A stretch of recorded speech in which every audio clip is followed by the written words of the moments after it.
bring my girl? 'Cause she likes romance, good sex, music, and ruling the world. And when you talk trash... See, why do they get right in front of the car, though?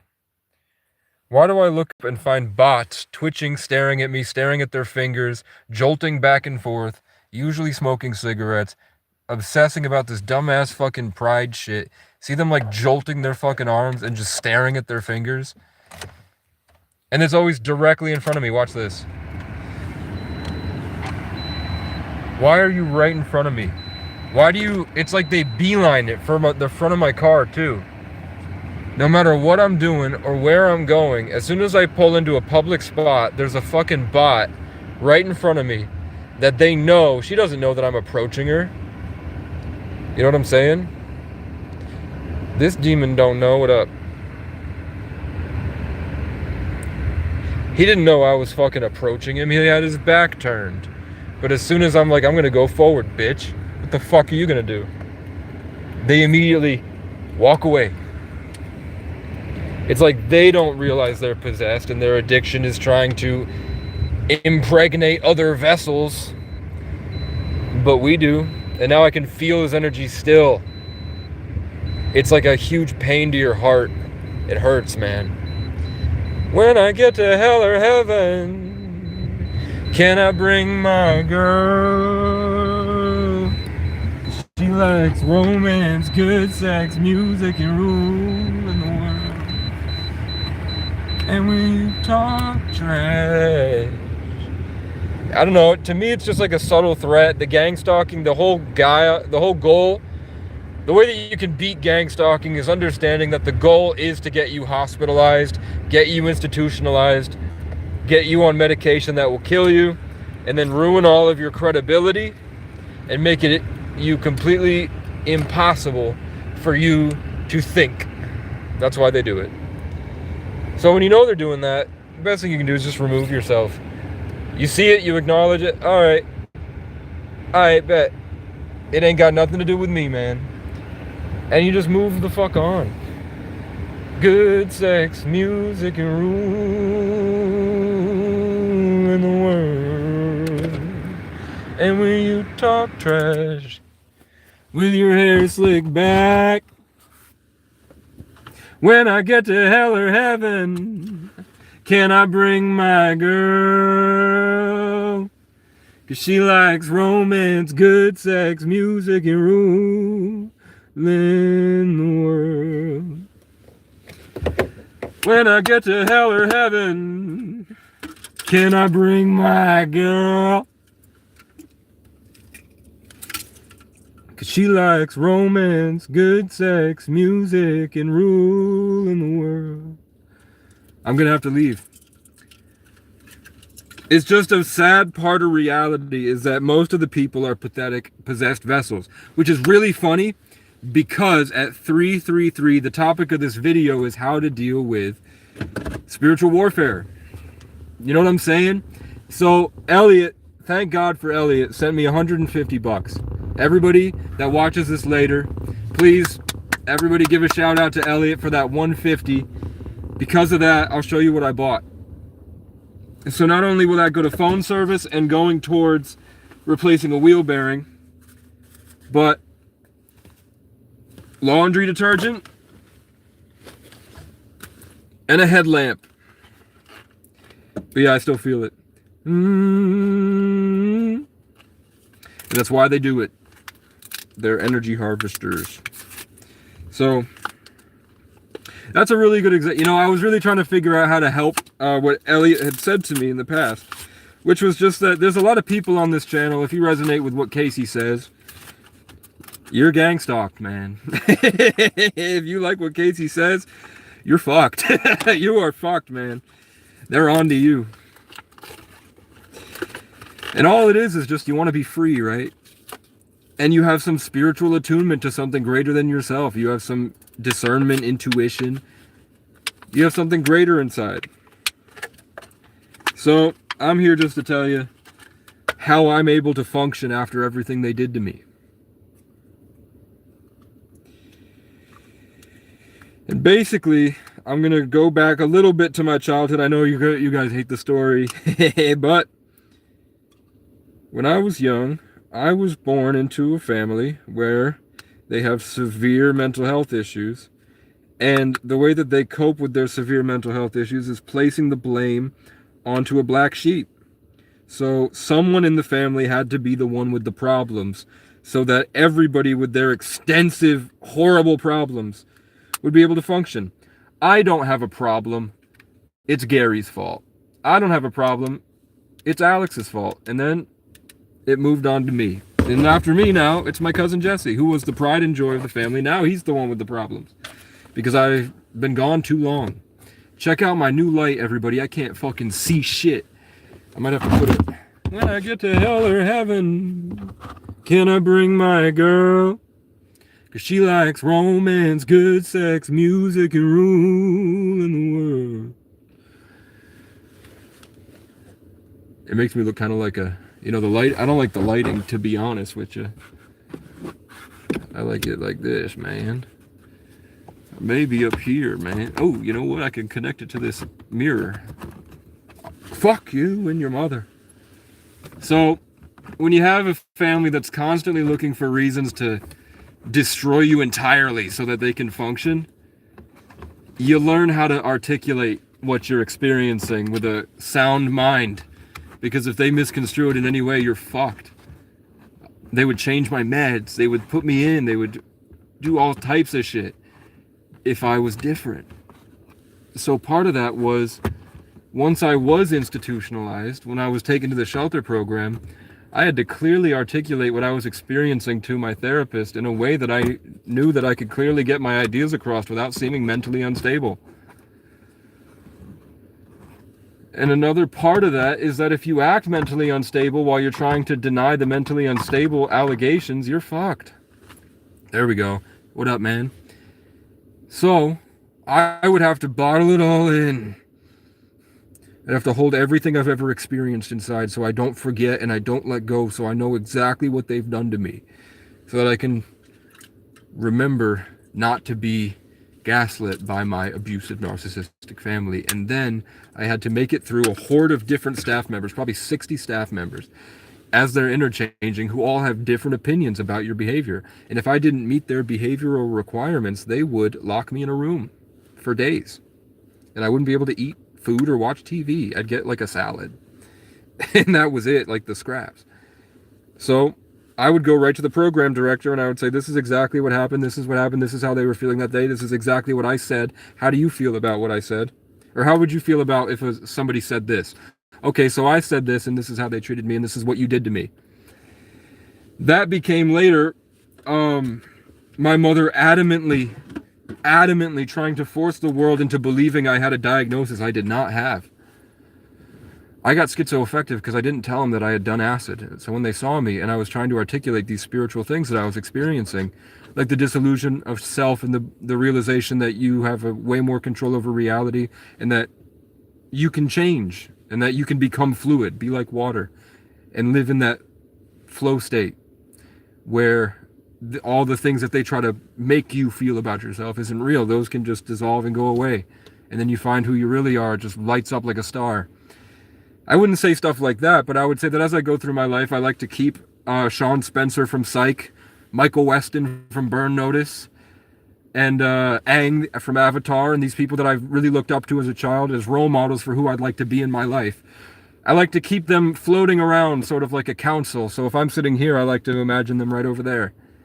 Because when they're right over there, I can remember their character easier, which helps me change my behavior as a role model to act more in the way that I was trying and desiring to act and become. It was helping to hone my skills by imagining my mentor was always over my shoulder, which is literally what Christianity is. It's just, instead of Sean Spencer from Psych, and he's funny and he flirts with girls, it's Jesus. You know what I'm saying? So before I told them I had done acid prior to that, they gave me schizoaffective. Literally 2 weeks went by and I told them, yeah, I did do acid pretty recently to this. So they gave me HPPD, which is persisting perception disorder, which goes away. So then it went away after a couple weeks and then it was gone. But because of that initial schizoaffective diagnosis for fucking 13 years now, my mother has been brutally trying to force the world into believing that I have it. And I'm just telling her I don't. I went to another hospital for a suicide attempt. I'm not saying I'm not traumatized. I've never been considered for schizophrenia. I go in to talk to the therapist and I tell him what I'm thinking about and the things that I like to think about and the things I like to do and how I like to do it in my life. And they say, you're not a schizophrenic. You are an extreme overthinker, high-level, savant-level thinking that can see things in a way that I can't see things. So the things you're saying aren't wrong. You're not having a delusion. You're entertaining ideas. And you don't get consumed. But at first they said, be careful because you might go too far. Then when I started smoking weed and I could like way bring a lot more of myself into it, into the music, living in that flow state. Then it was like, as I'm driving down the road and I feel something in the back and it feels like normal fear that I'm usually just able to shut off. But this is like intentional fear. This is like spell work. This is like there's something more going on that should scare me and I don't know what it is yet, which you could call paranoia. But really what it was just forcing me into a hyper-vigilant state where I could really pick up on things, but there was this there was this fear reaction to it. I talked to a lot of people from the hood and they said that they said, yeah, we live like that. That's instilled in us as a child. You need that for balance. I talk to natives and they say, yeah, that's why we grow our hair out all the way to the ground, because we are able to hold more of ourselves in that braided hair in the back. So when that fear monster comes to try to latch on like it did you, we have spiritual structural framework to be able to work with that. It actually is helpful, because if you don't have that, you're actually delusional. So really what it was is that I was with reckless abandon, extremely confident in my life without fear. And when I started smoking weed, I started to become actually afraid. I was having trouble recognizing fear. Because I would just, in order to survive my childhood, fear was something that I completely blocked out. I was not allowed to feel fear in order to get my needs met. I could not feel fear to survive. So when I smoked weed and I was getting more into the music, this thing would come up and I'm like, what is this thing? Why does it feel like it wants something from me? And eventually I'm like, oh, that's fear. Whether it's an actual parasite, archon entity trying to get you to focus on it so that it can latch on more like the Mind Flayer and like Vecna drain it from you, which I feel. I don't have the best explanation for that, but I'll tell you that it's something that's showing up a lot in pop culture. Is this thing that I've always felt like there was this sort of interconnected flesh monster siphoning off energy through a realm that we don't realize we're in. Like the Matrix with the pods, or the children in Vecna's flesh monster. The Mind Flayer, you know what I'm saying? But if I had not articulated it this way, I'd be in the loony bin for the rest of my life. I would say, there's like a monster in another realm that's eating my love. I try to create and it takes my song from me and pumps it away, and people that thing is possessing know that I'm fighting back, and they will traumatize me in order to dig it in further. And I can tell when they're trying to do it, because I'll see the person in spirit and he'll be trying to destroy me, rape me, harvest me spiritually. And then as soon as that happens and I'm like, why is this happening? Then they text me. It happened twice today. It happened 2 times the other day, where I see the person floating there. I feel the energy digging in and trying to get me. And then they're gone. My speech pattern has changed. My thought pattern has changed. I can't focus. I can't bring myself through anymore, because I fought back and I won in 2022. And I watched my mother get possessed, grab a kitchen knife, and lie to the cops. So I would be beaten, maced, and left in jail for 3 days without running water and pepper spray in my eyes. And now I can't see. And I always feel like it's always attached to me now. I can't get rid of it. And when I used to fight back, she would get into psychosis, even though I'm hundreds of miles away. And she would go on Facebook, call around everybody, and vehemently try to destroy me.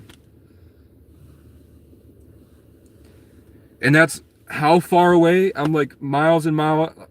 I'm like 3 hours, I think, from there.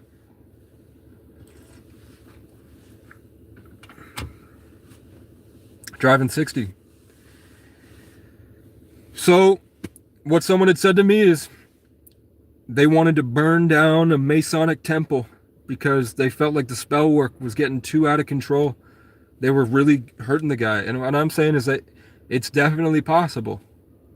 And when I get mad, when I like bubble up my righteousness to what they do to me, the most perfect thing I can think of is burning the whole thing down. When that guy attacked me in the tent and the cop took his side and I was trespassed and now $500 worth of stuff is just sitting out over there and I'm not legally allowed to go get it. So I lost like really sentimental stuff.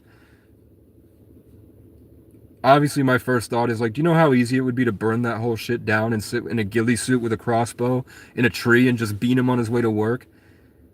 Go down the golf course and get out of there? But what I've learned is that as long as I hold that intention, so I never act on impulse, I'll never do that. I never fully accept the ideas I'm entertaining. And I stay in my grounded sense of normalcy with my excitement for everyday life, my foundation that I built. And that's mainly, like if Casey had a teaching, the main teaching would be how to build this foundation so that you can experience everything and not have to get sent to the psych ward. Step one, how to be a spiritual master, is how not to get sent to the psych ward. And really it's just learning how to be by yourself alone in the woods. Learning how to, no matter what's going on, how to get up and go do things.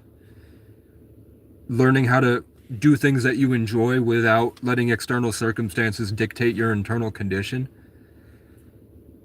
And then having fun. And what you find is that that's what it was trying to keep you from the entire time anyway.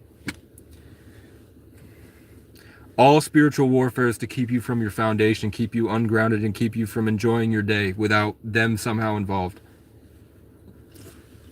They're trying to distract you into a contract so that no matter what happens to you, they can siphon off some of that experience and try to dig further into you. So if you feel like a Masonic temple is attacking you, the main thing it's trying to do is just burrow its way into your life, and you don't need to burn them down to do it. You just need to build your little campfire, man. Build your little sanctuary. Learn how to not let external circumstances dictate your internal condition, and no matter what happens, it just is what it is. I'm going to enjoy myself anyway. And then you learn that that's what they hate the most. They hate that the shit that they do doesn't matter to you. That was the intention for today's video.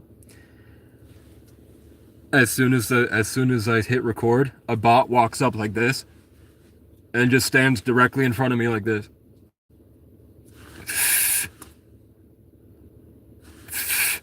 And then I'm like staring at it, and then it suddenly just jolts and stomps at me. So then I go live, I do the thing, and then I show you that literally he doesn't know I'm going to drive right towards him. Just to show you I'm not going to hit the guy, but I want to show you that even though his back was completely turned like Blair Witch, the demon was looking at me. Whatever it is, whether it's a demon or an archon or a parasite or an alien or Vecna or whatever. So as soon as I put the car into drive, that thing moves out of the way. Just to show you that the thing was being puppeted and it was focused on me. Because I was feeling good and I was trying to keep this connection to something higher. To make a good video and be creative, which is what they hate. Operating not from a place of fear, but a place from abundance and love. Patience and presence to the moment without needing anything from anyone or letting external circumstances dictate your internal condition. Little Bug says, I would house Casey, but I'm a white woman. Yeah. Sorry. I don't want to live with anybody, man. When I get to hell or heaven, can I bring my girl? 'Cause she likes good sex, music, and ruling the world. Other things. And yeah, I'm still experiencing the connection to whatever it is. It's bigger than bodies. It feels more like bumper cars. You know how bumper cars have that pole that connects to the grid to stop it from going too far out, that's sending electricity back and forth. That's what it feels like. It feels like all of these people are connected to something greater, and when I come in here, it stirs up the hive mind in each small town. So they come at me. And I can still feel it. So even from over here, I still feel like something had attached to me, and I have to sort of continuously ward it away. And when I leave this place and I go to the other place, the people that showed up to be my friends that got infiltrated pretty much instantly. Like, first time hanging out with the guy, he's immediately like, your YouTube channel is bad and you're a loser and you should be doing other, and just kind of berating me about weaponizing his help, saying, I know you're freezing and you're out here and whatever, but I will not help you if your plan is to be homeless. And I'm like, what are you doing, man? And then the next time I talked to him, the thing that he was doing, he was like, you spend too much time thinking about the future. You need to focus on yourself. And I'm sitting there like, one day I hope he realizes that everything he does contradicts the person that he was the last time I saw him. He's in some cycle of suffering at my expense. And I know I'm here to help everybody that I meet. Like, my life is a series of being put in front of people, and then I'm in a vulnerable place where I need to get my needs met, and I'm gifted with this amazing things that I can do on a massive scale, and I'm stuck at the bottom and have to literally, like, it's like a gauntlet, having to climb through social hierarchies just to make this dream come to fruition through the ether. And in those battles, seeing everyone get compromised, infiltrated, and put on the offense, opposition against me, it's so weird to see someone who's extremely friendly and kind and treats me with like humility and treats me like a person, and then I step out of the room and I go just on a walk for like 2 minutes just around, and then I walk back and it's a feral fucking monster asserting their pride. And like, I'm like, what happened when I left the room? When I left, did I shift the kaleidoscope to the infinite multiverse and I'm back to where or did they make a bad choice? Did something jump bodies? Was it fake? And how do they not have the self-awareness? They must have never had to be put in a survival mode where they had to meticulously fight their way out, because they live in this sort of on to the next thing, on to the next thing, on to the next thing, on to the, and no ability to maintain a state of presence previous to that. So they live in this flow state guided by their impulses, and they don't understand. So I really just, now I think what God does is he reflects me back to them. Like, I think that I talk like my mom because my mom needs this for some reason.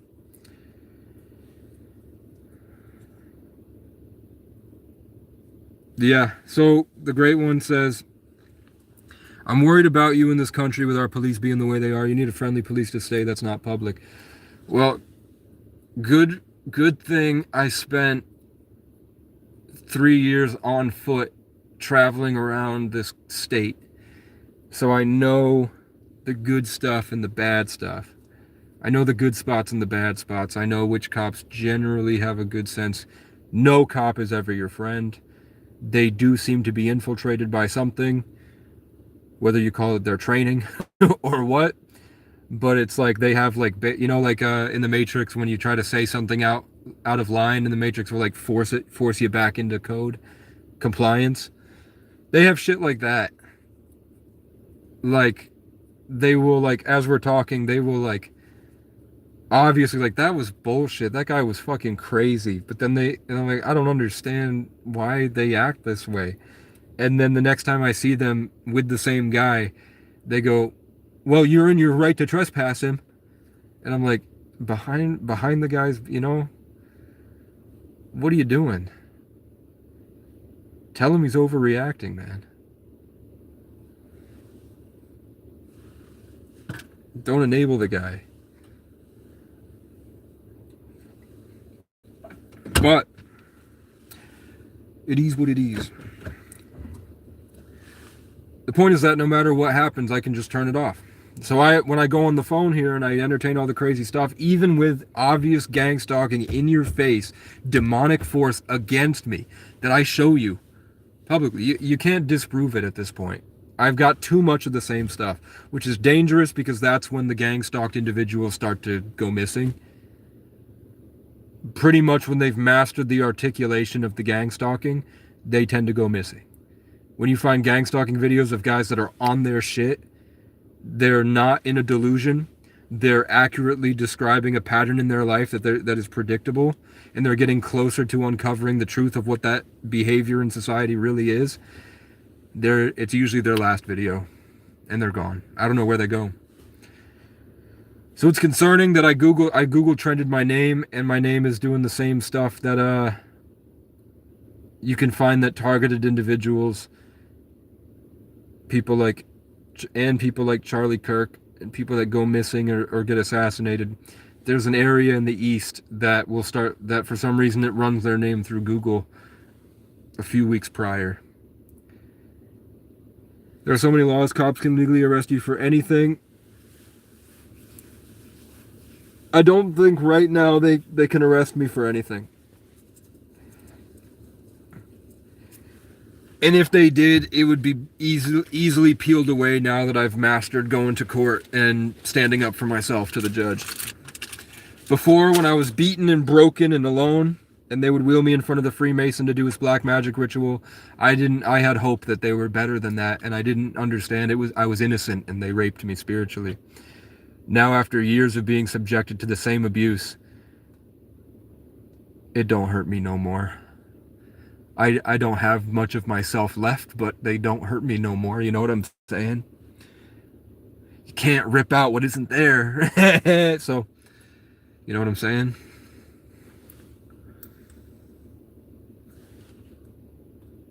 So the little boy that was here, now it's like an ancient god that's in the back. Like, you can't fuck with me no more. You took my youth from me. You took my innocence, but you can't take what isn't on earth. I'm still here, bitch. I just have to constantly incarnate myself missing the little boy that was killed and betrayed by the ones he loved. Which was the state of Vermont. I really loved this place. I loved everyone I met. I loved all the people. Now I think they're pathetic. I think they're a waste. I think they should all be dead. I think there's a handful of people in a state of like maybe 100,000. Maybe 5,000 of them are good. The rest, I think, everyone, even Bill Gates thinks so. Bill Gates thinks that, yeah, they should be gone. We should not give them universal health care until at least these guys are dead.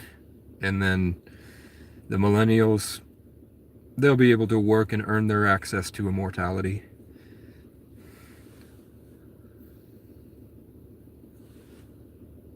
But that'll be when they're 80.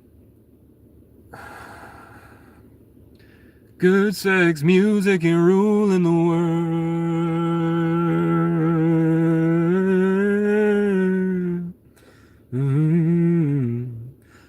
All my senses come to life while I'm stumbling home as drunk as I have ever been, and I'll never leave again now.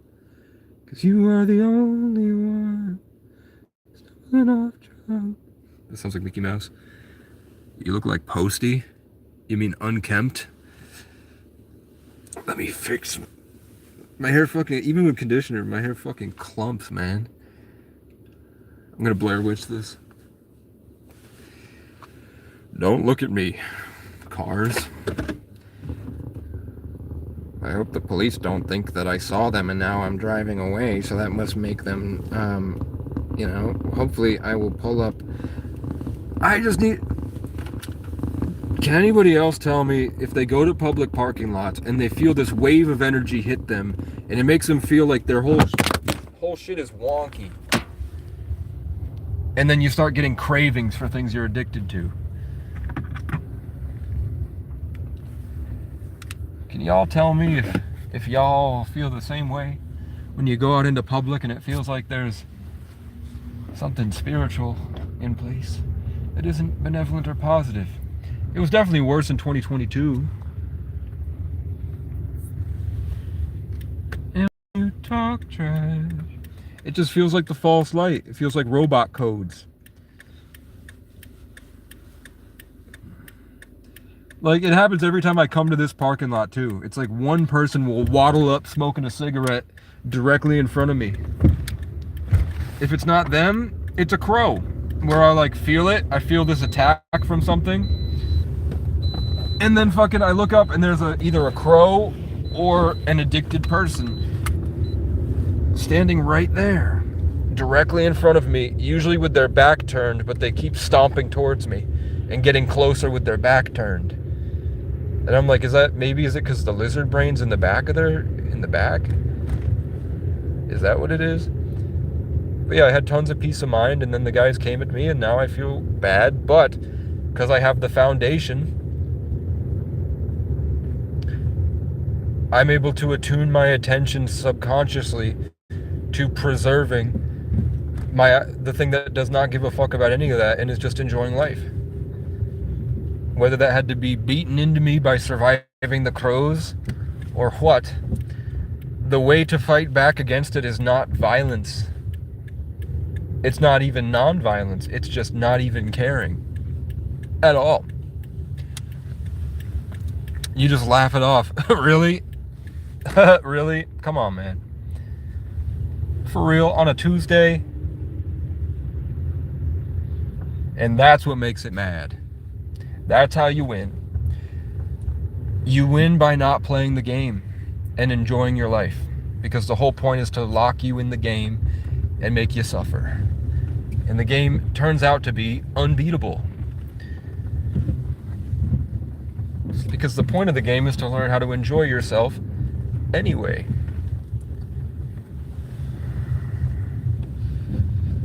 Good sex, music, and room. So I'm going to pull up back here. I'm starting to do the demon itch. But that's fine, man. I've got something figured out with the light.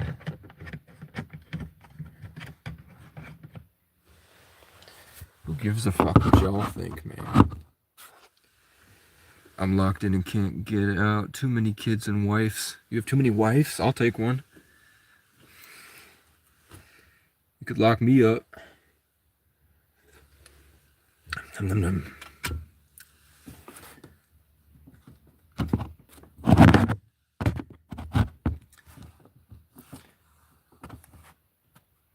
Let me put all messages on. Come on, what's that? 5%? No, it means I have to idle my car. And when you talk, I do have four-wheel drive, man. I knew it. The four-wheel drive light just flashed, which means that there is a button here somewhere for four-wheel drive that I can't find. It's not lock. Nope. E-brake is up.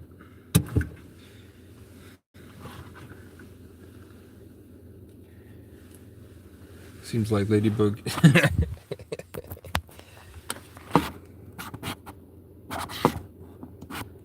I don't know, man. Right now, I got $150 from a subscriber, so I'm trying to drop my knowledge bombs here. I'm trying to help him out here.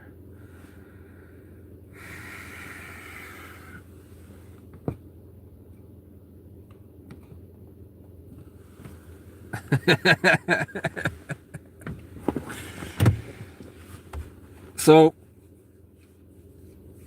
rule in the world.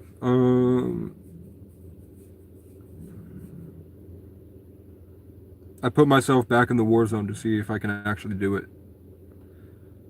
You got three looking for a fourth.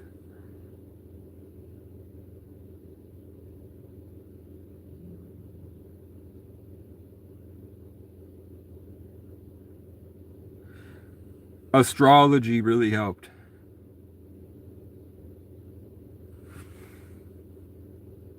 Why'd you change your name, man?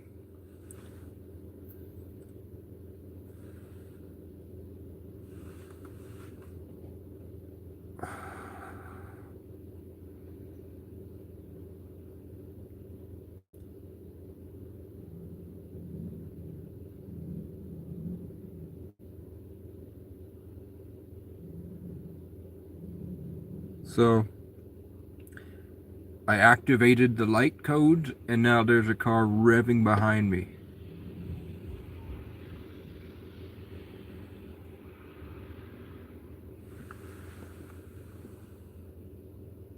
The pale skin.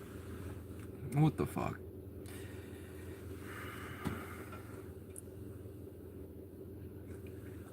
I did that for a while.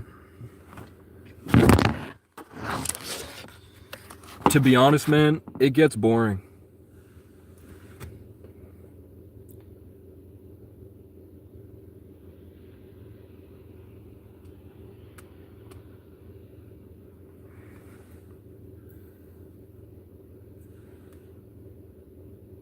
Damn. He probably found you from my channel too.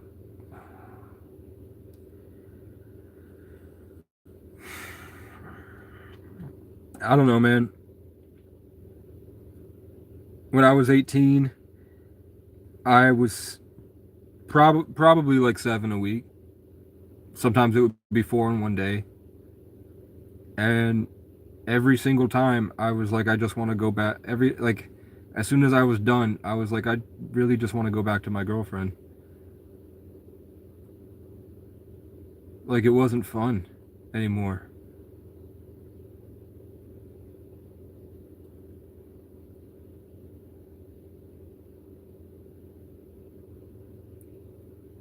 The only way that sleeping with a bunch of women is fun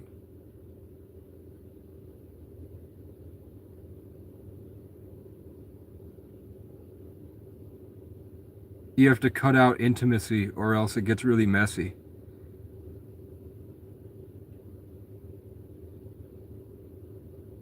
And then it's just draining.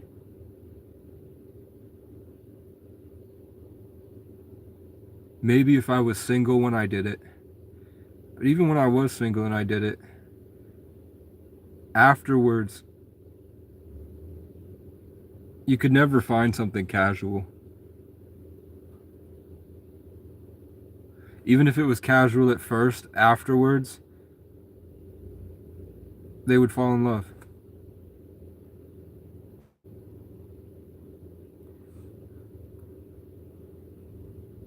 Like what they say in cities is that if you're doing hookups, at least this was 2018, if you're doing hookups, you can only really hook up with them 3 times because after that, it starts to ruin your life. Because they get too attached and then you feel it. And then you feel like either every time it gets worse and they get more into like a just delusion and the destruction of their self-worth.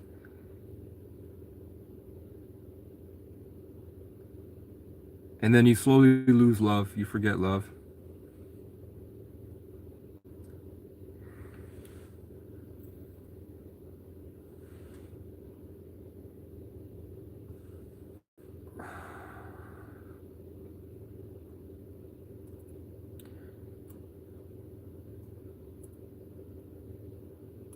It was a lot better for me when I was on adventures because it would be like one or 2 times and then I would be off to the next thing.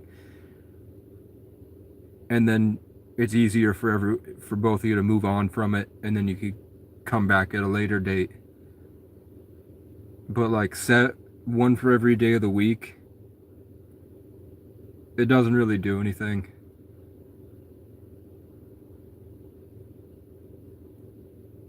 Because you lose yourself in the constant change.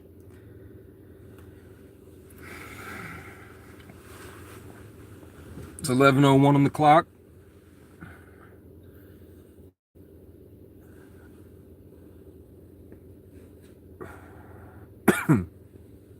That could have been bad.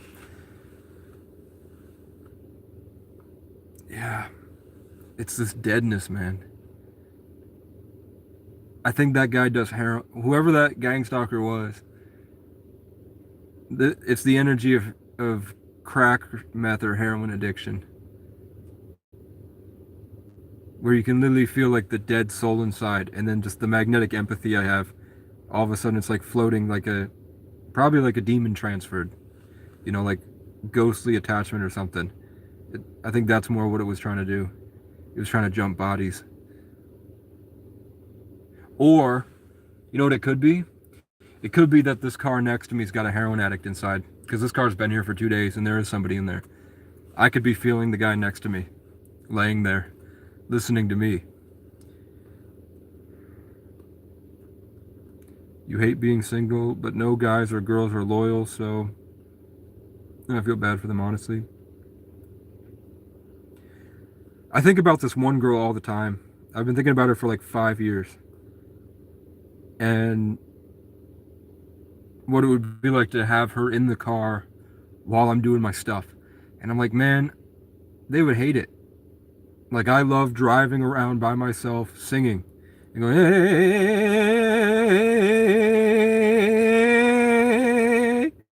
when I get to hell or heaven, can I bring my girl? 'Cause she likes good sex, music, and ruling the world. When I get to hell or heaven, can I bring my girl? 'Cause she likes... So usually what would be... It sort of traps you. Yeah, living in cities, isn't it? So if I had...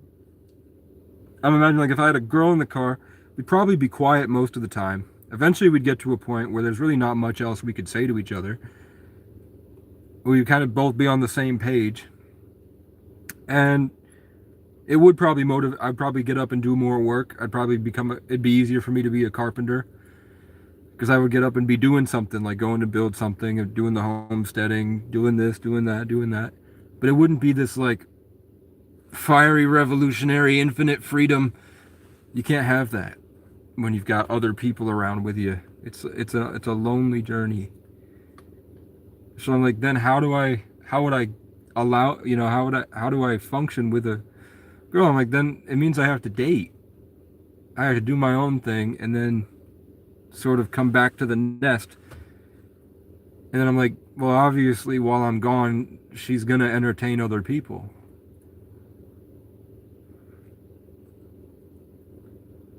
As soon as I leave the house, she's gonna be on her phone talking to other people, and I hate that. I'm an extremely, if I think that she's paying her spiritual resources to another vessel and with not complete commitment to me at all times, I'm gonna be pissed. I used to think there was something wrong with me. Now I'm like, I don't want to be a dancing monkey my whole life. I have to constantly entertain the person in order to keep them. Every time I stopped being entertaining, she'd leave. So I was like, fuck, now you have to put them in that buyer's frame where they have to continuously feel not good enough and have to qualify themselves to you and be obsessed with what you're doing when you're gone so that she doesn't care about the many suitors. Which means, like, yeah, the only way is to fucking...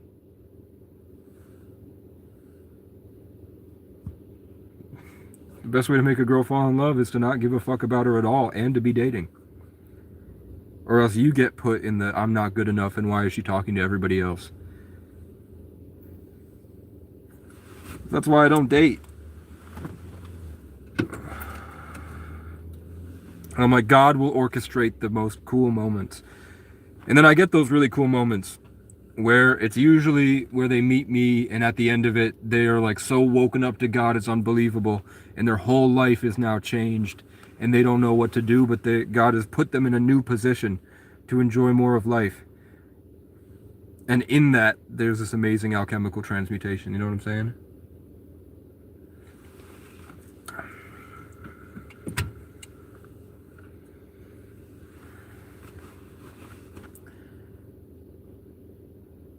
Like, the first time I hooked up with this one girl, she had just broken up with her baby daddy and she had to move out of the apartment and her kid was already with her family. So it was her last day at that place. And then she met me. So that night, we fucked in all the different rooms for hours. And I was the first guy that ever gave her an actual orgasm. And then afterwards we talked about spirituality, because I got to show her that with this energy she felt, she literally cried with whatever energy I offer, because she was like, she had woken up to a greater peace of mind and clarity than she was capable of, and she didn't even know was possible. So I was just like, I could see her feeling that way. I felt drained, like she had taken the energy, but I was like, it is what it is. She was a bad bee. So I was like, it's okay to talk. And she fucking cried, and she was like, I feel God. And I was like, wait.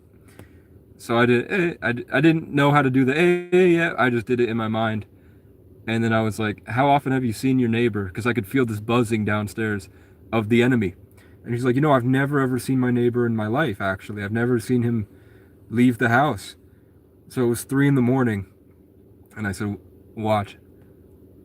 And then the neighbor, like a robot, walks up and just stands in the fucking middle of the fucking, I swear to God, stands in the middle of his yard and is just standing there looking away. And just standing there like a bot. And she was like, what the fuck? And I was like, it happens to me everywhere I go. I don't know what it I don't know what it is.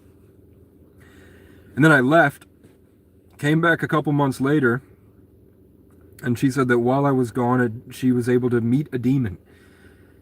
This was a bad bitch, drove a Challenger, was a manager at a bank. She was 21. She was doing great for herself. Independent, newly single mom, but was independent before that, was able to pay for that apartment. She just didn't like it. But after she met me, she said a demon came to her one night and said, karma doesn't work the way we think it does, and that by destroying, in her own words, destroying the emotions of everybody at her job and everyone around her that she meets, by making them angry, she is actually doing something good by forcing them to fight through their issues and become stronger. So she became like this berating bitch to everybody at the job. She was like possessive, oppressive, and making everybody mad. And what happened is, like, yeah, she did get a shit ton of money somehow. Like, very quickly, and a kid moved in next door, and that kid was 18 or 16, and he did e-commerce and made $600,000 a year selling toothbrushes on the internet. And he taught her how to do it. They were making a shit ton of money. But sitting down with the kid, he said, yeah, I worship the god Mammon. And I keep the devil here and God here the same way that you keep your father and mother here. To keep my perspective, and I just send everything in worship to the god Mammon, and I'm rewarded with this extreme amount of money. A 16-year-old I almost said Chinese kid, fucking told me that shit. So we had Mrs. Steal Your Energy, and Mr. Worshipping a pagan god, or a demon, literal demon, extremely rich, and I was homeless in a broken down car outside the gym. It's a snowstorm. I'm in there for weeks trying to learn e-commerce, and I can't think because the energy is just so bad. Every time a fat person possessed by parasites, they're always white, just because of the place I live, whether it's because they're white or not. Every time a fat white family comes in, I feel like all this and I can't think, I can't move, and I have to sit with my headphones on and just keep churning my creation. I think the song I wrote was called War, and it was, I'll kick a fat cunt right the fuck in her moose knuckle. Stare a bitch down till she blush and her knees buckle. Stare a man down cause I know he want no trouble, then leave them all cold just to show they don't really love you. I can make girls feel things that you can't. I don't need my belt strap to prove I wear the pants. I don't need a posse or applause just to prove that I'm the man. God gave me brain damage just to give all y'all a chance.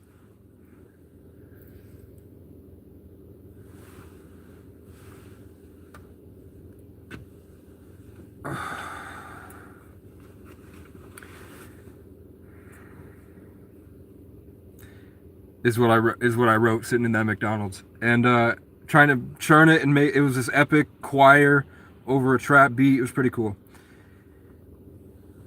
Trap drums, but huge, like, felt like this giant storm of ancestors writhing.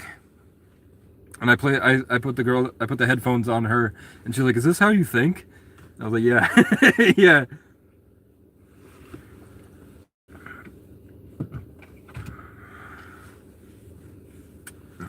Um, but yeah, it was a snowstorm. Nobody had showed up the whole day. It was just me, the kid, and her, and I felt empty and lifeless, like literal like 5 demons just chaining me, and I just can't think at all, and I'm just fighting and suffering. There, every time I break through and I like create like this fire, they go and I feel it just rip out and magnetize over to them. So I'm like dead and I don't know what to do. It's -degrees out. There's nowhere I can go. They trespassed me from the gym when I tried to get a job there. I'm out of food stamps, no money, nothing I could do. I'm just sitting there saying if I just keep going, eventually God will come through for me. And then eventually, in the eye of the storm, after like 8 hours of it snowing, when it was not going to snow for a few like 30 minutes, and then it was back in the literal eye of the giant snowstorm, a guy walks in with a flannel like this, and he goes up to the register and he starts making jokes. He's white, he's got a beard, long hair, but it's like dense, not like flowing like mine, like just dense, unkempt, whatever. He was older, and he's just telling jokes, and I could feel like this fiery whatever, and I was like, it's Irish, I could feel it. And then he goes up to the other guy after he like makes her laugh. He goes up to the other guy and he blocks the way, and then he turns around and looks at me. He was like, "Whoa, are you just perma tripping all the time?" And I was like, "Yeah, pretty much, man." And he gets right up to me and he pulls out a Celtic cross with a ruby in it. He turns it around and it says "based." And he goes, "My name is Luke, but they call me the Light of the Land." And I was like, "Okay." And he pulls out a card for a rave for sober people in Philadelphia. And then I look on Google Maps, and it's a block away from where my friend Tyler works at a gas station. His gas station is right down the block from there, and I was gonna go see him if I got my car fixed. And then his last name is the same as Tyler's last name, and it's an ancient Irish last name.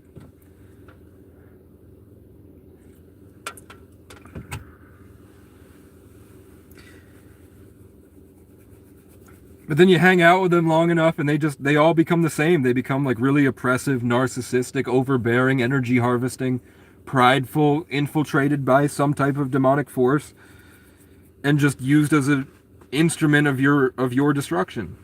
So, and then you have to leave them behind, and it's sad. And then there's usually some like obvious God-given stuff, like Luke said he loved beavers and he felt like he was a beaver in a past life. And then when I eventually had to leave, and a couple months later, I am down by the skate park, and the snow is just melting, and I just check around the skate park for food, and I look down, and in one of the bowls is a beaver that can't get out. He's trapped in this bowl, skate bowl, you know what I'm saying? Like deep down in there, and he can't get out. He fell in. So every time I went down to feed him my chips, he would charge me, and I'd have to go, "No, I'm your friend. Look." And I try to give him the chips and he doesn't give it. He's just really angry. And eventually I went and got pallets and a bunch of sticks, and I built a way for him to get out, and he crawls out, looks back at me, and then walks away. And then I get a text from that guy who I hadn't spoken to, and was like, "What's up, man?" And I said, because I didn't make the connection that I like to name the animals. If you notice that the animals that I meet, I name them, and it's usually I end up accidentally naming them after my current enemy. Like, remember after the police brutality, and I named that squirrel Ronaldo, and then it turns out that the cop that did that to me was named Ronald. So I named the beaver Lucas. I was like, what should I name the beaver? And then I heard Lucas. So I was like, okay, I'll name the beaver Lucas, and he'll be my friend. And then after I free Lucas from that pit, Luke texts me, and I was like, I just freed a beaver from the pit. And he was like, I don't believe you, man. And I was like, no, it really happened. Because I told the beaver's name was Lucas. And then the next day I sent him a video from a YouTube channel that I really like, because it was about something he had said, and he was like, I haven't seen that guy in 10 years. I used to watch that guy every single day, and he really helped me. So we started watching the guy again, and then he got better.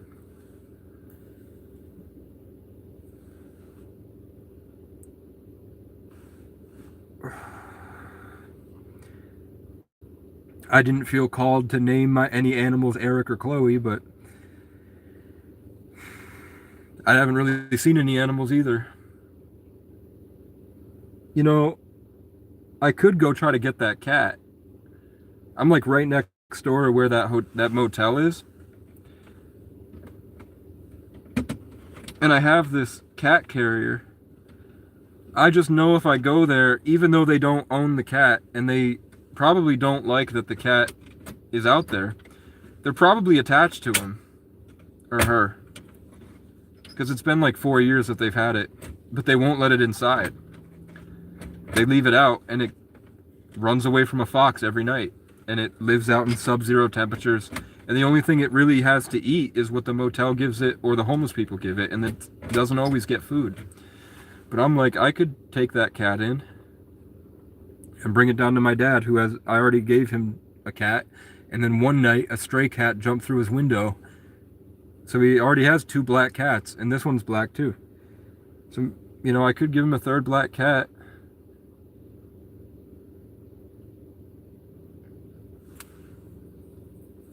But I feel like if I go there, he'll call the police. Because he called the police on me last time. I don't want the drama.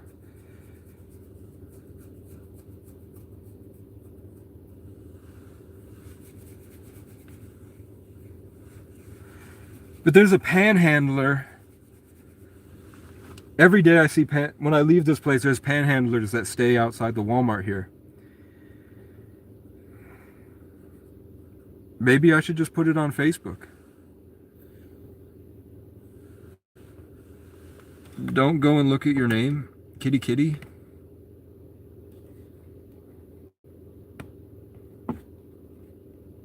Can someone go look at their name?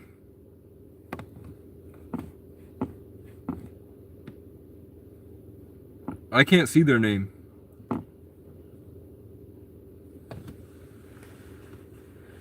Is it just because it's kitty kitty 8895, which is 16 plus 14?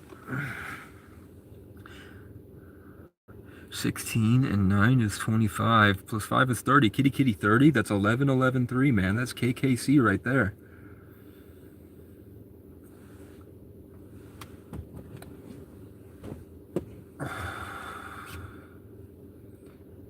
Can I bring my girl? 'Cause she likes. We can go for a drive. Who says we can't, man? Your bingo? It's my bingo card. Let's go for a drive, man.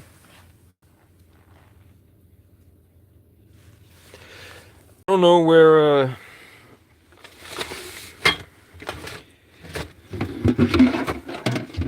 I don't remember where I put my tripod. It's buried somewhere. I bet this has probably gone bad by now.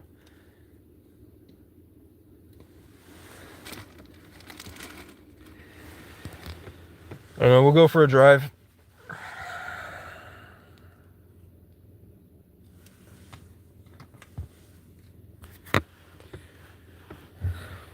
What a crazy life I live. Hey, look. They listened to me the whole time, and now that I'm leaving, they're deciding to leave.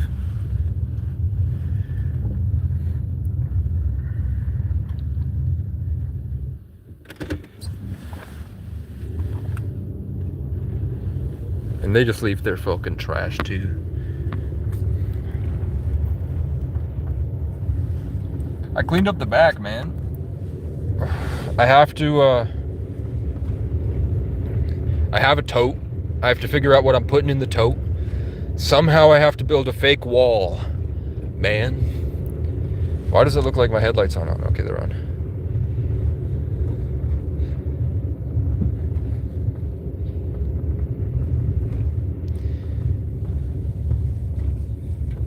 I could have gone that way, but I didn't.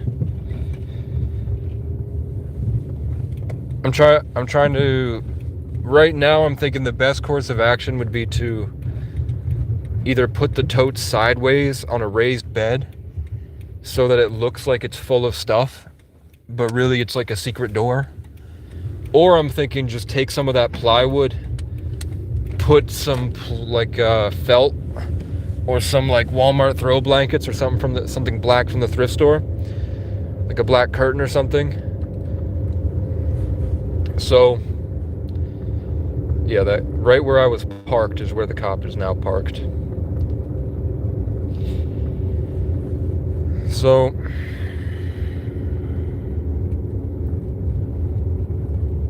is he pulling out behind me?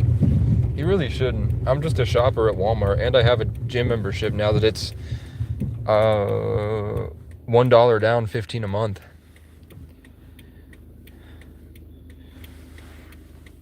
Yeah, I think I want to take plywood and build a fake wall. And I'm thinking just like, dude, I can't fucking see, fam. You can't see the lines.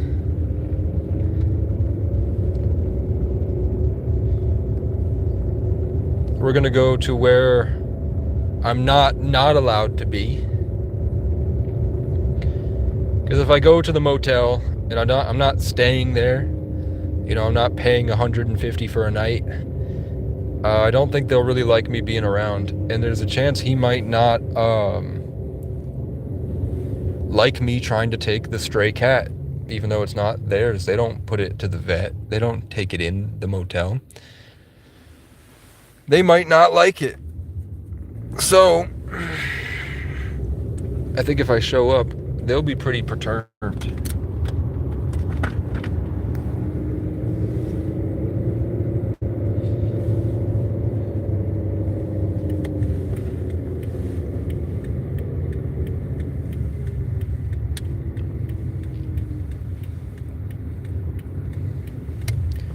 But I can go around the building here and pull in over there. And the cops know me. I know cops aren't your friends, but they at least pretend to care here. Probably just because they've learned that it's easier to than showing how combative they actually feel about the homeless. That doesn't look safe. And when you talk trash. Isn't it cool how everything comes full circle like this? This is where I was last year when I was on Discord with Westy and Boone and Larry every night. Where I took apart that crow and they got really peeved at me. I would go sit on that picnic bench in Sub-Zero. And the cat is like somewhere over in here. But usually it's hiding in the heater in that motel.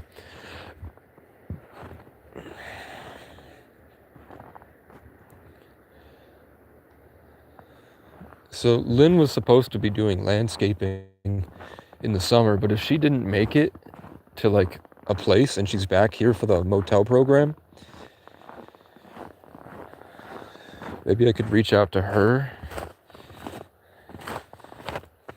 She seems like someone that probably would be upset about me talking shit about white people. I'm going to go piss behind this dumpster. And you could check out the cool view. I took apart a crow. Yeah, I woke up one morning and I saw a crow skull screaming at me in spirit, which doesn't really happen when you live inside, because usually there's just so many people and energies that you can't really be spiritually attuned to anything but their demons. So for something to be that obvious, like I woke up and there's a crow spirit calling to me, and then I followed it in a straight line directly outside to where it was calling to me from, and I found literally a dead crow because the snow had thawed, and inside a snowbank, a crow had been hit and was plowed into a snowbank. So the crow was now visible. So I was like, I saw a crow skull and then there's a crow. So if you run into something like that, it's for that. For the past like 4 months, I've been talking about, I'll never kill a crow, but if I ever find a dead one, I'll make a headdress out of it, because it means I earned every feather. So then I was like, okay, what's the best way to honor the bird while also taking the things that it sacrificed? And it was like, you say thank you, you acknowledge what it did, and you give it a proper burial. And I was like, there's no way I can bury it, but I can at least take it out into the woods. And the thing that I'm not happy about was that I took the head off of it. Because I was like, I saw the crow skull, maybe I should keep it as a necklace and that will ward off things. But I went live to do it and someone called the police. So the police showed up with a mental health crisis worker. And I was like, well, I am Native.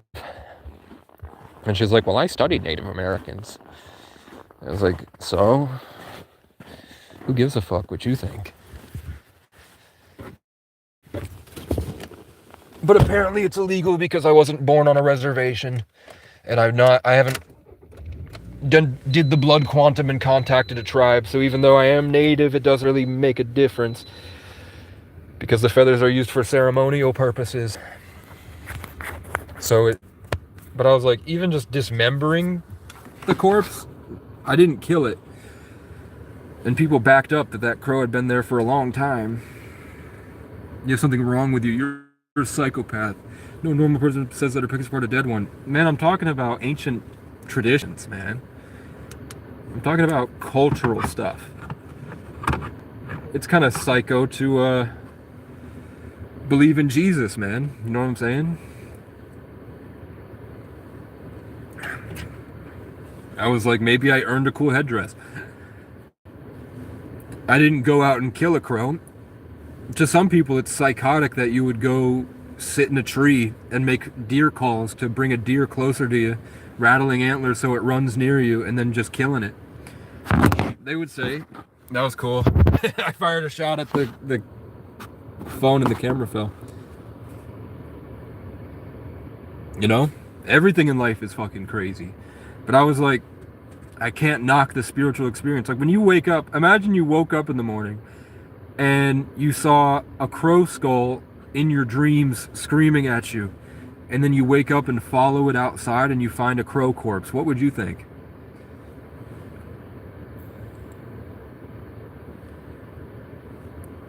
You'd be like, that's crazy. But it happened. I woke up and saw a crow skull. Also, the same way that I saw the crow skull and then I saw the crow, and this is all documented on the channel, one night I saw a giant golden eagle floating in the ethers outside of my cabin in the woods. And I felt like it was the answer to my prayers about the crows. And then the next day, go live on the In the Morning live stream. And I go out in the woods and the crows ruin the song. They start to bother me the whole time. And that same golden eagle swoops down. I have it on camera, swooping and scaring all the crows away. And the crows didn't know what to do because they'd never seen a golden eagle before, because the wildfires 400 miles northwest had driven a lot of those birds out of their natural habitat and into this area. They're definitely not here in the winter, but they were here in the summer. There was a lot of sightings of birds that shouldn't be here, that were displaced from the wildfires.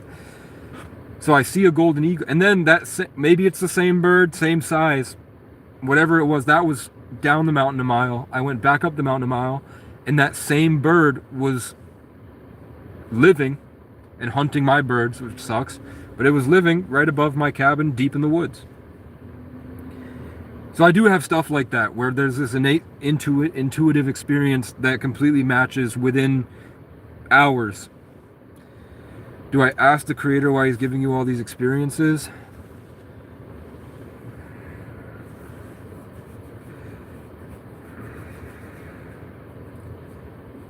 Today I saw a gold car. And I was like, that's weird. And then I looked down at just like a 20 or now like an hour and a half ago, I get a tarot video recommended that says God has given you the gold.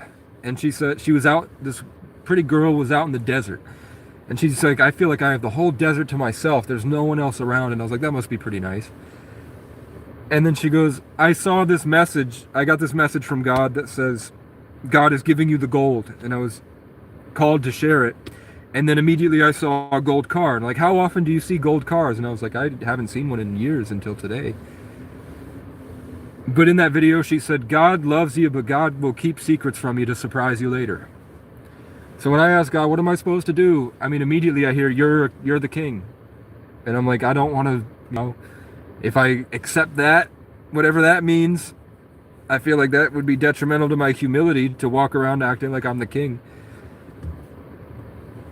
But that's what keeps getting hammered into me. Like, I used to have voices for the different characters that when I would read books.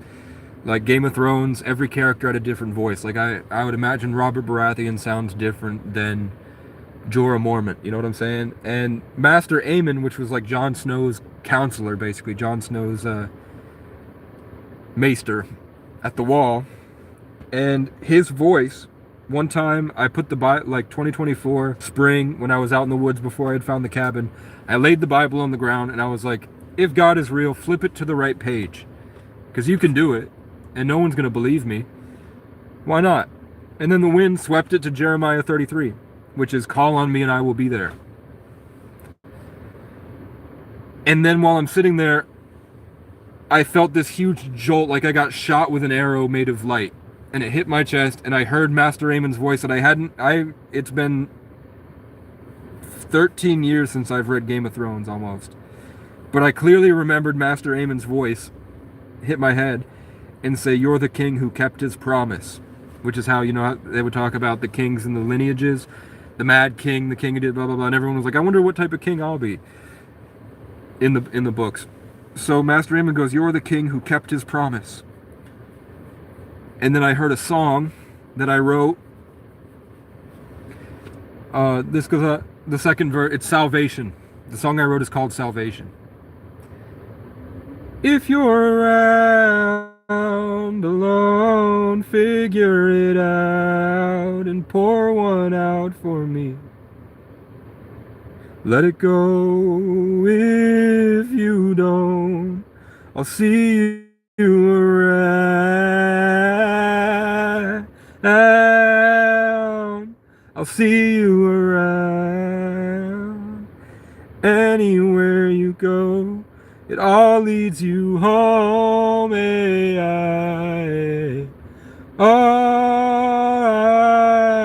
been. I'll see you around. The nights were cold, days were broken and full of pain. I was staring at the lake with no emotion on my face. Then I looked up and I prayed, and I flew out of the cage. I thought that I was dead and gone. It turns out I was brave. This is the type of feeling when you look into the mirror and you say, I'm gonna get it somehow or some way. I'm sick and tired of the way that we've been living. I'm gonna really be the difference. Then you go outside and everyone's insane. I'm the one to go to when you take the first step away in faith and you want to show the world a better way. I was born a saint. This feels like all of the love I gave when I fought my way to heaven with my people through depression in the trenches with a smile on our face. So from now until the end of days, you can find me in and out of every lane, swerving past eternal damnation on my way to salvation.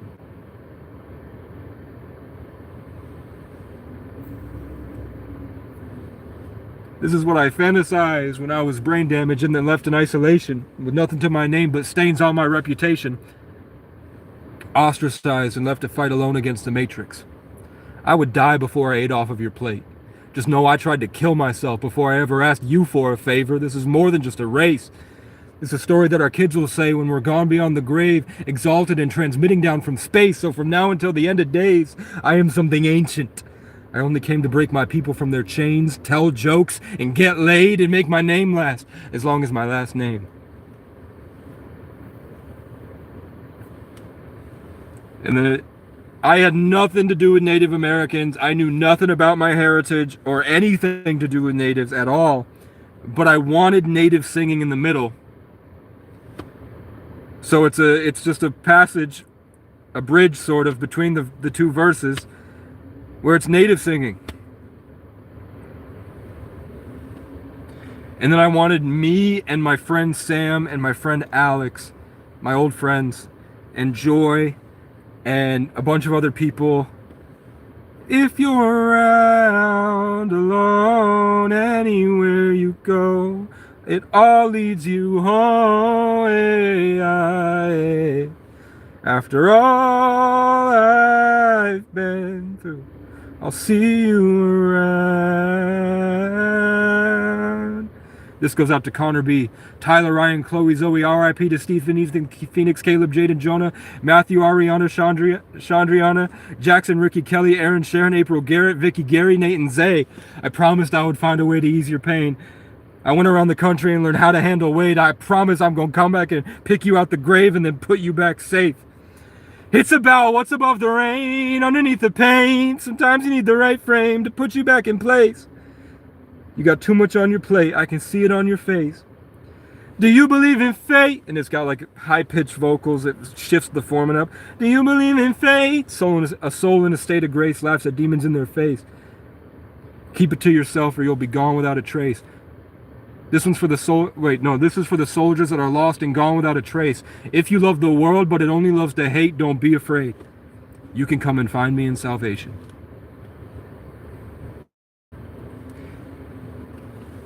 So, when I heard Master Amon's voice in the middle of the woods go, "You're the king who kept his promise," I heard my own voice go, "I promise I'm gonna pick you out the grave and then put you back safe."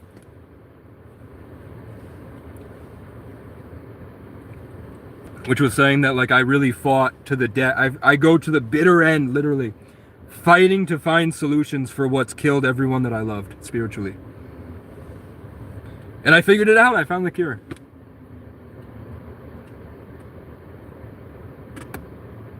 This one's for the pain. Tell the world I'm not afraid. Every time they cut me down, I grew back and put the truth straight to their face. It's my victory lap. I always said I was gonna do it, and I did it. That's a fact. I know you hate me, but you miss it. Come over, let me. I'm not gonna say it. I'm not gonna say that.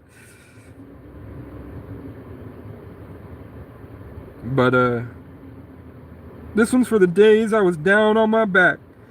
This one's for the days I was digging through the trash. Now I'm stacking up this cash. I would give it all away for a day to be 8 building Legos with my dad. Before the police took his brain and the wealthy whites took everything we had.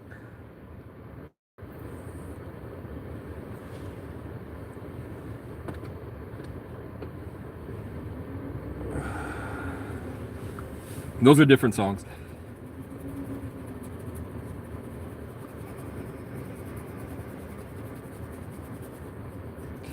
But yeah. So that's obviously the Bible, man. I opened the Bible and I heard something that spoke in a voice that I created for a character from a book I read a decade ago, reminding me of the mission. So, in this tarot video, with the reader saying, God's going to give you the gold. And it's confirmation that I saw a gold car, is what she said, and I had just seen a gold car. And she said that because you kept your promise to God and you fought, and God left you alone and put you with nothing, and he took everything away from you, and he left you alone by yourself, and you still was searching for Jesus. God was preparing surprises for you, even if he didn't tell you what it was going to be. So I think the question was,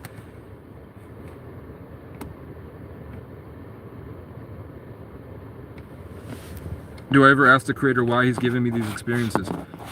I mean, I asked to become a badass. I wanted to be real.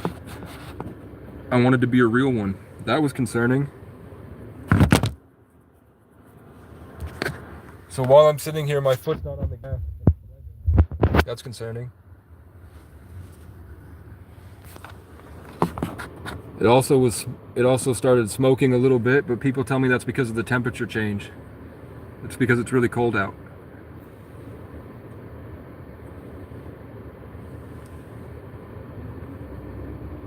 But it's at 37.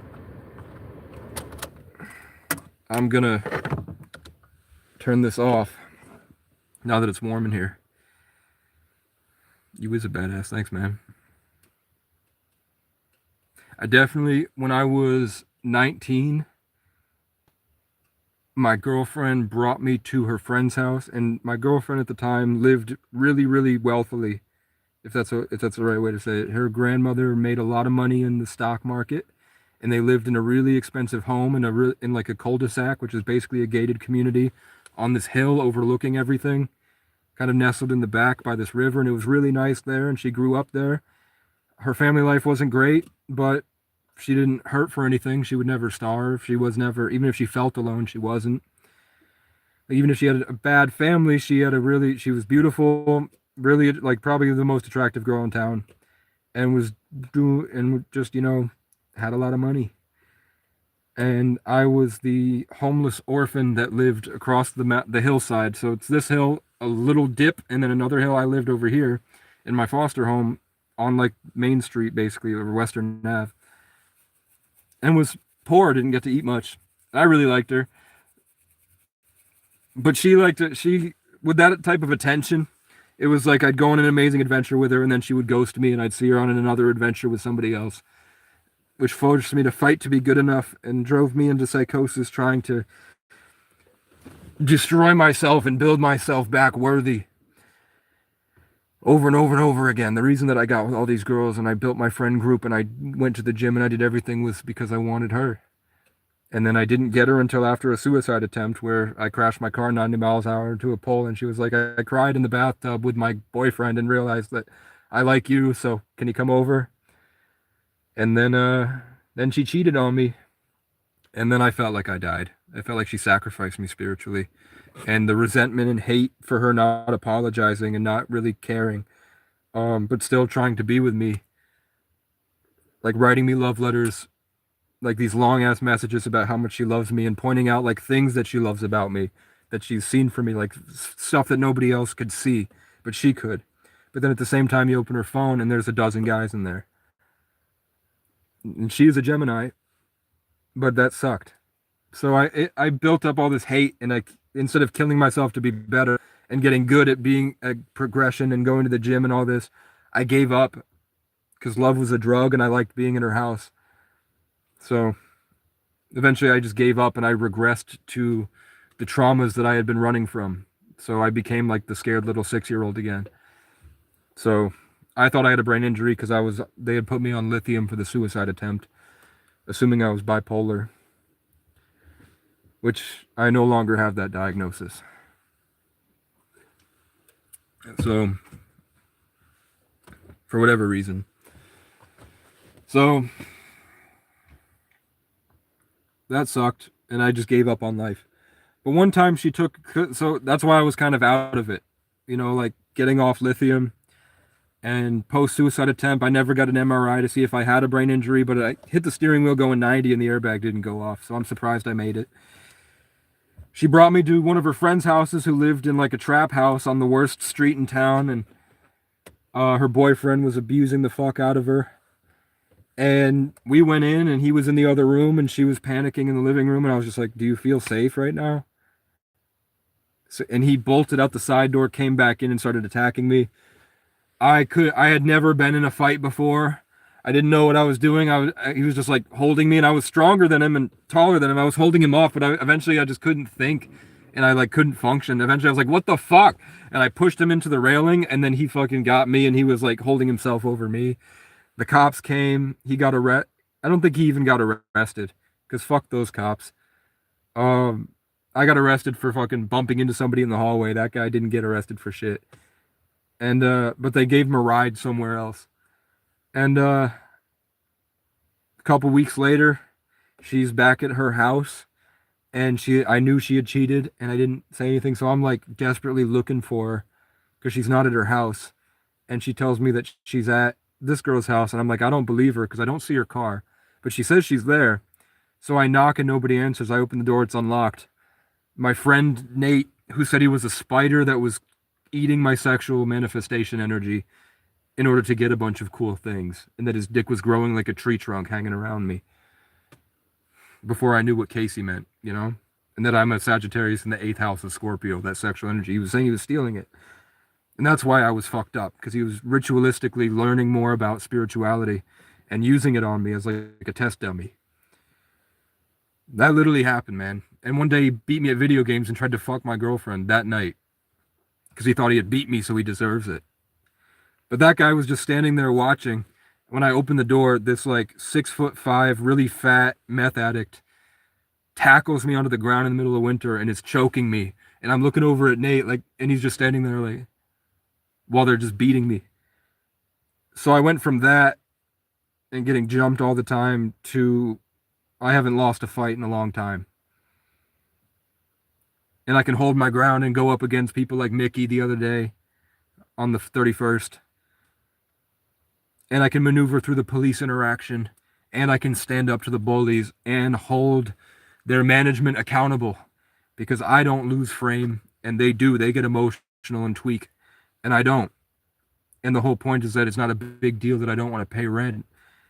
And would you rather me be there or the next guy, you know? And the way that he treated me was illegal. So I'm probably, I'm the last stand. I'm your final test before you get the guy that will bury a hatchet in Mickey's head as he walks away after kicking all the guy's shit. Mickey kicked my shit, called me a bunch of names, accused me of a bunch of shit, forgot everything he said drunk, and then just kept repeating himself over and over again, even though I explained to him why I'm in that situation and I had no control over it.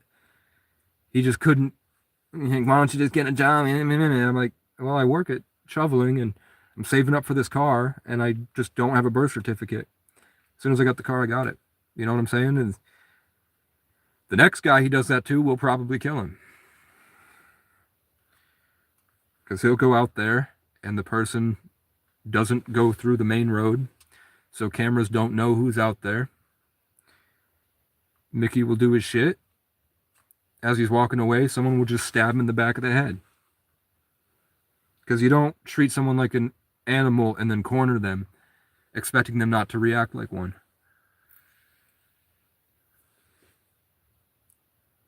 So it's gonna happen. So the next day I saw Mickey, and he looks at me and he spits on the ground and takes a step forward like that, and then stomps away like he's a big bad wolf. So I walked up and did the live stream, checking in with Mickey to see if to see if he's a bitch. Is he gonna keep playing pretend like he's violent, or is he really gonna do something about it? And he did. He swung at me, and I'm sure the state's attorney doesn't give a fuck. But if I did it, I'd go to jail. The shit that comes. Sorry, did I scare you because you're a pussy on the inside, Gavin?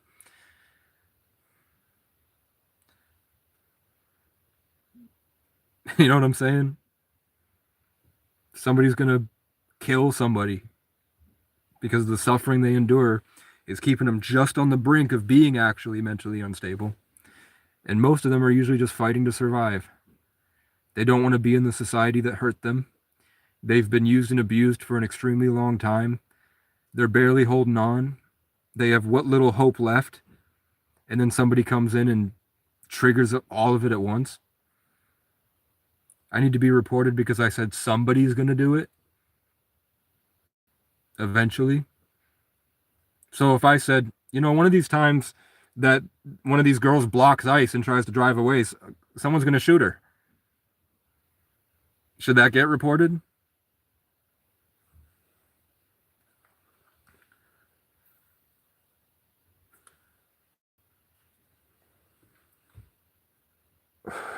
Because that's what everybody's saying right now. You keep fucking around, you're going to find out. If Mickey keeps fucking around, he's going to find out. And I think that I was the last test to give him that reference experience so that he doesn't do that and that doesn't happen in the future. You know what I'm saying? Let's see what the cops say. Come on. What a little pussy, bro.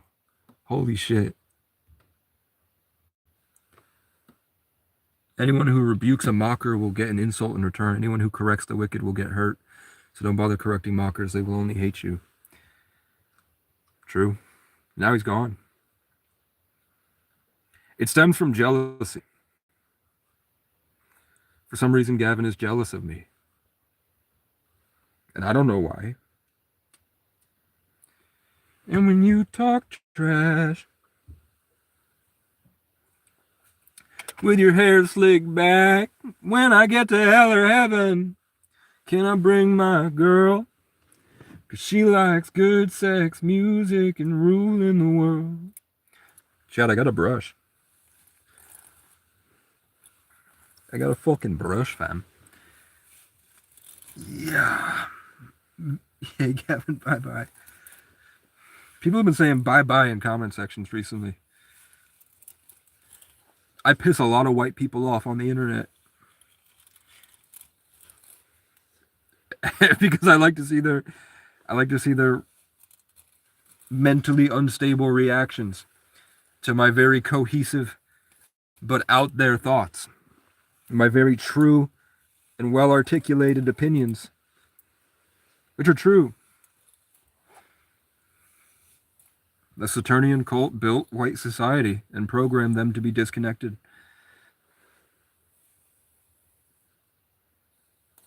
I don't know.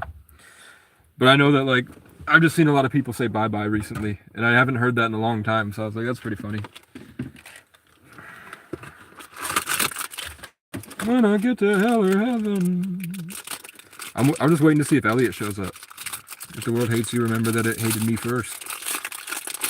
The world would love you as one of its own if you belong to it, but you are no longer part of the world. That's hard. That's a bar right there. Man, Jesus was spitting.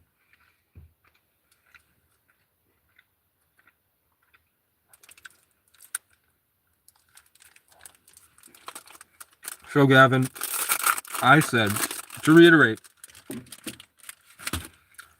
I said if Mickey keeps attacking homeless people, eventually one of them is going to break and attack him back. And you think I deserve to go to jail for that? Are you sure there's not just a stick up your butt?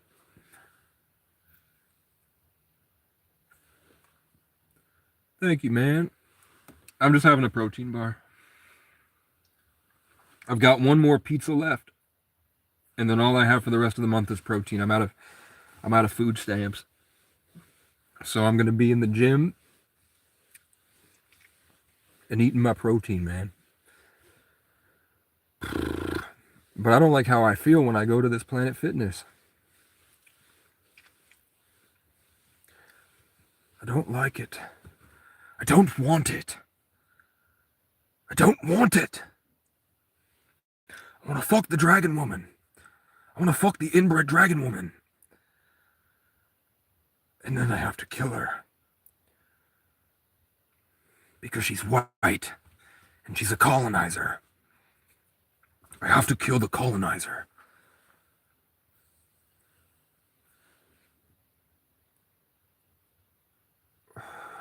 Thanks.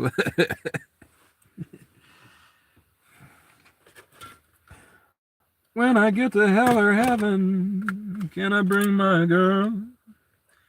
'Cause she likes. I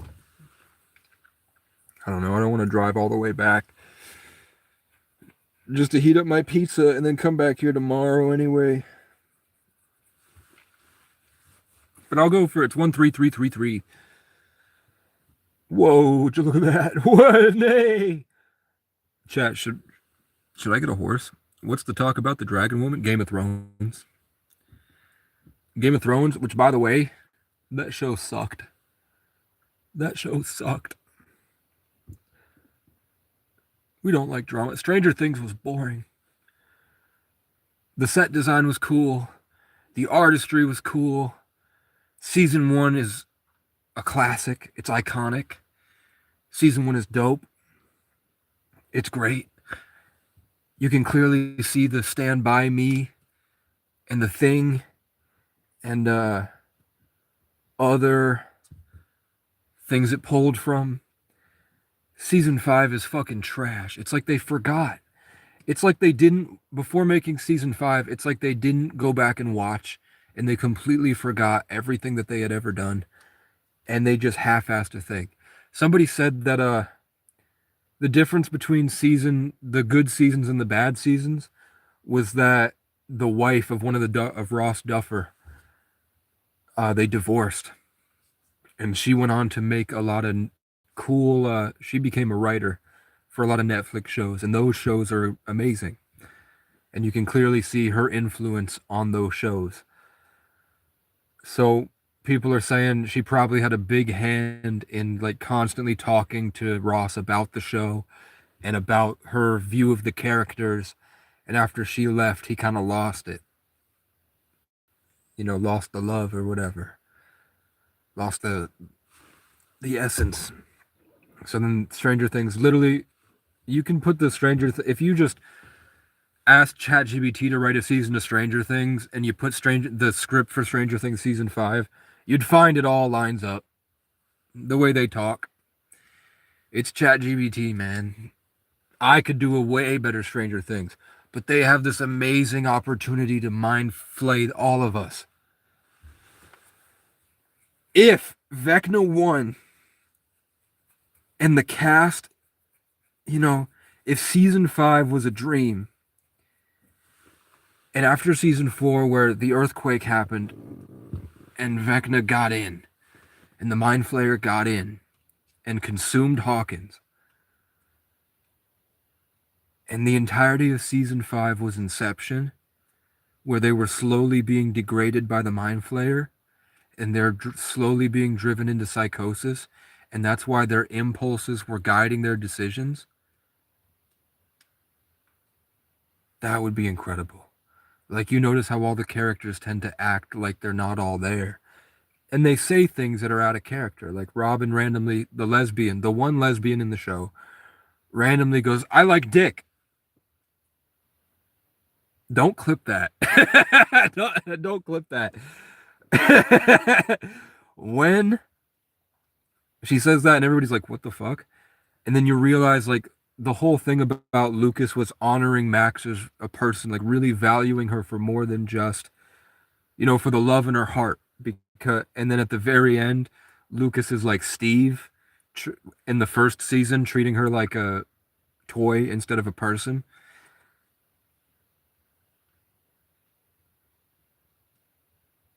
Dustin, he does go to school, but that's more Mike telling the story. We don't really know what happens. It just makes it seem like that's what happens. But it probably does happen. Like, Steve and Dustin hang out, and Steve lives in a camper, homeless. The guy all the girls are fawning over, he ends the show as a homeless guy, by the way. Living in a camper on a piece of land. Best case scenario. Worst case scenario, he's probably just hanging out in Hawkins, working at the school, and taking trips around, nomading.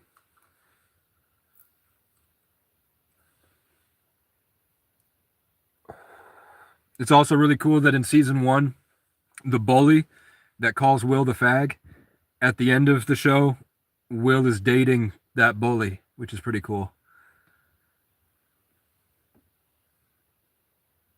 But Jonathan makes a really shitty movie nobody likes. Like, the whole thing about Jonathan is that he's an amazing artist, and he really loves art. And he ends the show with, like, this really cheaply made, shitty film.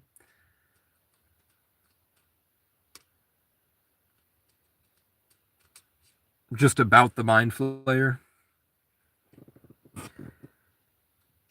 And the whole thing was about togetherness, and it is cool that they're sad.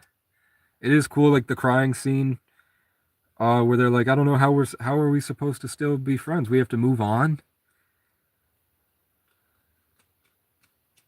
And the whole thing about Nancy is that she didn't want to end up like her mom. She didn't want to get a cushy job. She wanted to resist and do her own thing. And then at the end of it, she and her mom have an identical haircut, and she dresses exactly like her mom, and is doing exactly what her character did not want to do. They're all acting completely opposite to themselves.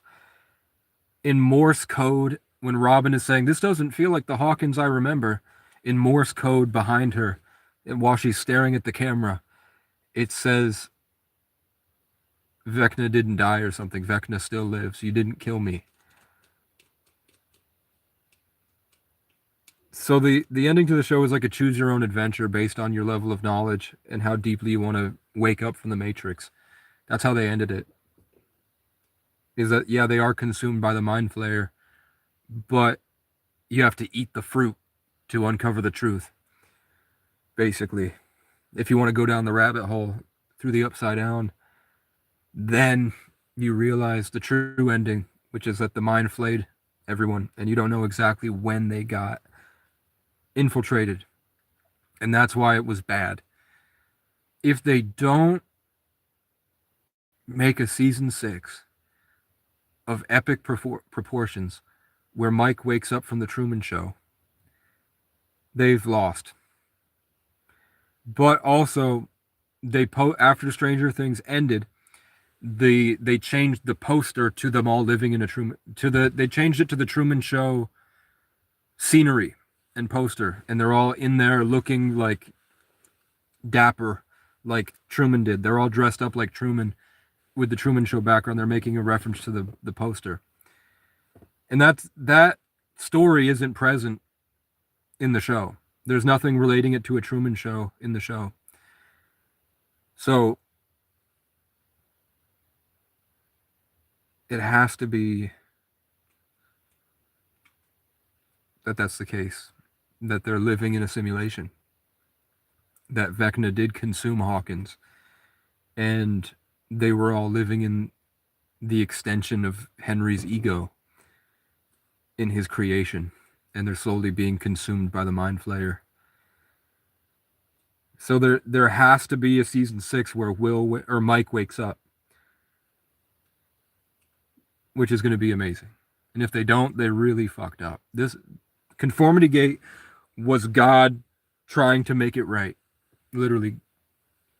Conformity Gate was God writing the ending for everybody.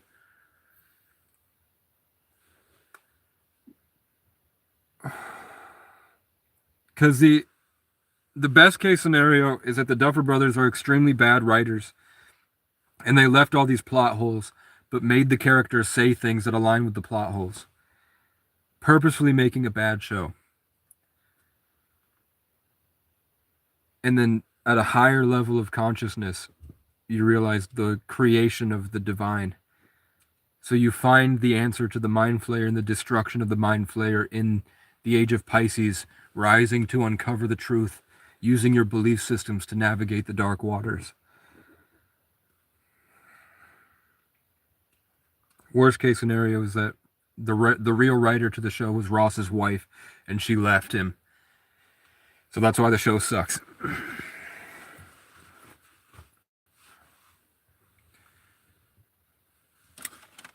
There has to be season 6.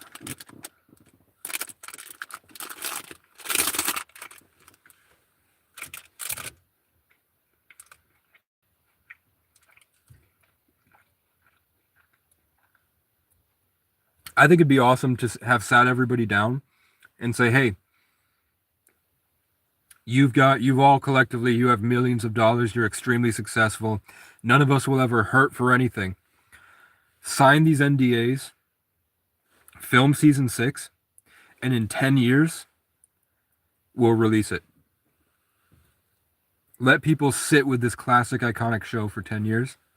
And if they don't figure out the clues and find the secret website where we have it released,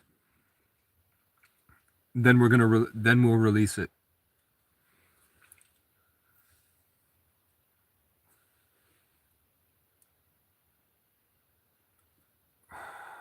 And that gives us 10 years to create the perfect ending.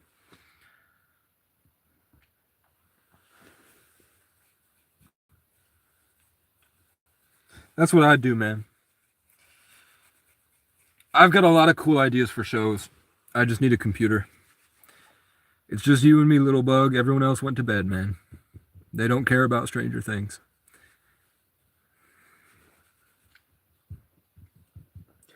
When I get to hell or heaven. I think I'm going to go. Good night.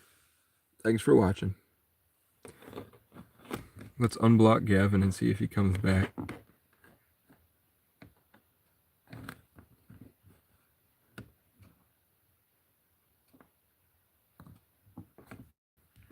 He said, let's see what the police say.